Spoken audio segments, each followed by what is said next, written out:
ಇದು ಮೆಂತ್ಯ ದೋಸೆ ಇವತ್ತು ಮಾಡ್ತಾ ಇರೋದು. ಮೆಂತ್ಯ ದೋಸೆಗೆ 4 ಕಪ್ ಅಕ್ಕಿಗೆ 1/4 ಕಪ್‌ಗಿಂತ ಕಡಿಮೆ ಮೆಂತ್ಯ ಹಾಕಿದ್ರೆ ಸಾಕು.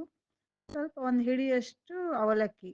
ಇವು 3ನ್ನು ಬೇರೆ ಬೇರೆಯಾಗಿ ನೆನೆಸ್ಕೊಳ್ಬೇಕು. ಚೆನ್ನಾಗಿ ತೊಳ್ಕೊಂಡು 7 ರಿಂದ 8 ಗಂಟೆ ನೆನೆಸಿಟ್ಬಿಟ್ಟು ನಂತರ ಮೆಂತ್ಯ ಬೇರೆ ರುಬ್ಬೇಕು. ಹಾಗೆ ಅಕ್ಕಿನೂ ಬೇರೆಯಾಗಿ ರುಬ್ಬೇಕು. ಅಕ್ಕಿ ಜೊತೆಗೆ ಅವಲಕ್ಕಿ ಹಾಕೊಂಡು ರುಬ್ಬೋದು.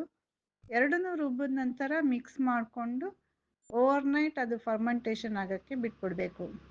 ಬೆಳಿಗ್ಗೆ ಅದು ಹುದುಗು ಬಂದಿರುತ್ತೆ. ಅದಕ್ಕೆ ಉಪ್ಪು ಹಾಕ್ಕೊಂಡು ಕಲಿಸ್ಕೊಂಡು ದೋಸೆ ಹುಯ್ಕೊಂಡು ನಮ್ಮ ಟೇಸ್ಟಿಗೆ ತಕ್ಕ ಹಾಗೆ ಚಟ್ನಿ, ತುಪ್ಪ ಅಥವಾ ಬೆಲ್ಲ ಯಾವುದ್ರ ಜೊತೆಗಾದರೂ ತಿನ್ಬೋದು. ತುಂಬ ಹೆಲ್ದಿ ಹಾಗೆ ತುಂಬ ಚೆನ್ನಾಗಿರುತ್ತೆ. ನೀವು ನಂಬೋದೂ ಇಲ್ಲ ಇದು ಮೆಂತ್ಯ